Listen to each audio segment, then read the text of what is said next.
Hi everybody, I'm Tim Schafer from Double Fine Productions here today to take a deeper look into Psychonauts 2. Psychonauts 2 is an action-adventure game starring Rasputin Aquato, a powerful young psychic, also a trained acrobat, who ran away from his circus home to join the Psychonauts and expand and explore his psychic abilities. One of Raz's most important psychic abilities is that of astral projection, which allows him to project his psyche into someone else's mind and see their mental landscape made real. He can help them wrestle with their inner demons and fight their actual nightmares in person. Which means that the levels in the game are actually brains. And Psychonauts 2 has even more brains than the first game. One of the first brains you'll get to visit is that of Caligosto Lobato. Now, Dr. Lobato was actually a villain in the first game, but after Raz fought him, they kind of became friends. He actually has a piece of information that Raz wants, which is who kidnapped Truman Zanotto. And Dr. Lobato wants to tell you, but he can't, because of something going on deep in his unconscious mind. So Raz has to travel, along with Sasha, Mia, and Coach Oleander, into his mind and try to extract that information.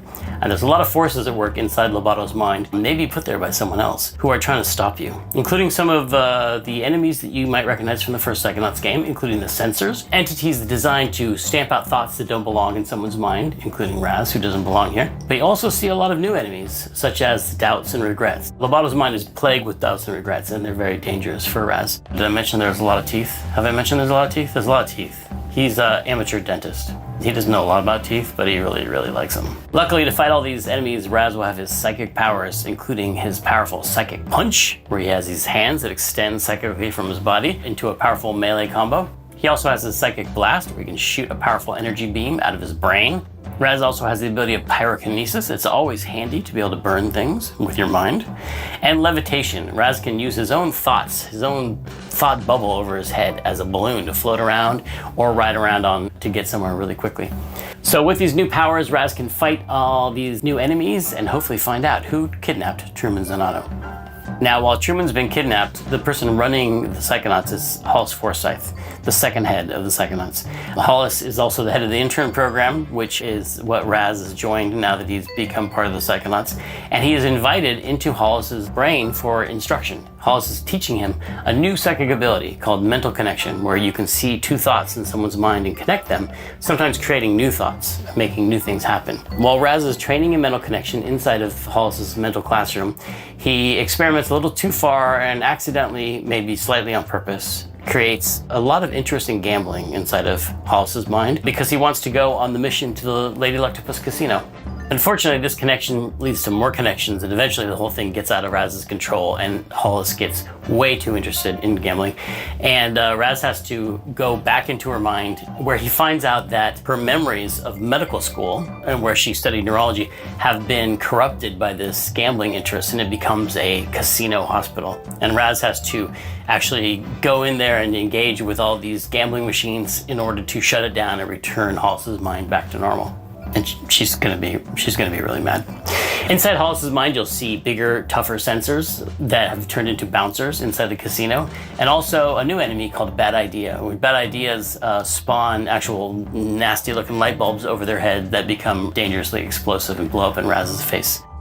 Now, headquarters. One of the things that happens in Psychonauts 2 that's most exciting to Raz is that he gets to visit the headquarters of the Psychonauts themselves, which is called the Mother Lobe. This is the center for all Psychonauts activity, and Raz gets to see his old friends Sasha and Mia, who were counselors at summer camp in the first game.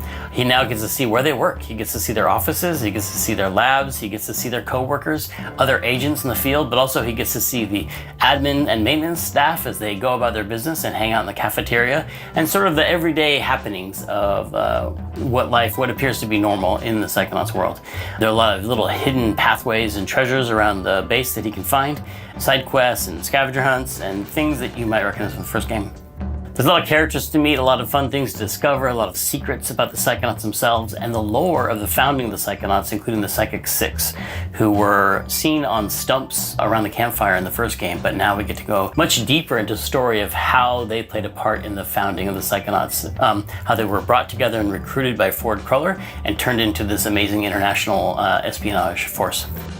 One of the things that was so important about the first game was exploring this natural environment around the summer camp, all the little hidden paths and caves where Raz's adventures took place. And so in the second game, we've expanded on that. There's an even bigger natural environment, multiple natural environments around the headquarters that you can explore.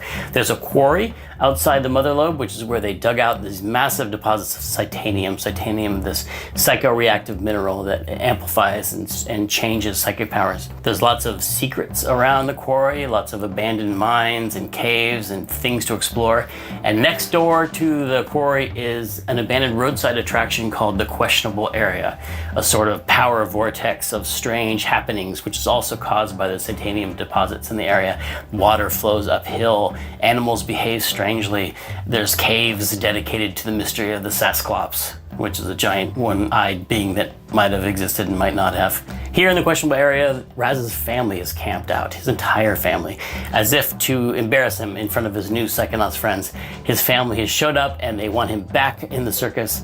It turns out some of his family members, including his own father, have a little bit of psychic power themselves, and they'll be exploring that in Psychonauts 2, and you'll get to find out who put this curse on Raz's family to die in water. The Aquatos have been cursed by a mysterious character to all die in water, and this manifests itself in the form of the Hand of Galocchio, which is this hand that comes out of the water, which is really just Raz's psychic construct. Raz is so afraid of water because of the curse put on his family that every time he comes near water, this creepy hand comes out and tries to grab him and pull him under, which is all happening inside of Raz's head.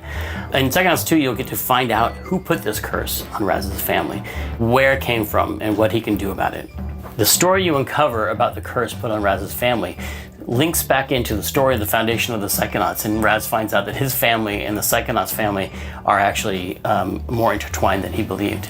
So there's a lot of mystery to discover for the player and Raz and his family and his friends as they explore the connections between his family and the Psychonauts and what it all has to do with Maligula. Maligula is one of the first villains the Psychonauts ever fought. She's a powerful psychic and she's a mass murderer, and she's been believed to be dead for many years, but there's a lot of unknown things going on behind the scenes and a lot of mysteries and a lot of plots for the player to uncover in Psychonauts 2. So that's it. Thanks for taking this deeper look into Psychonauts 2 with me. The game is coming out August 25th, and you can pre-order now. So I'll stop talking so you can go and do that. Thanks for watching.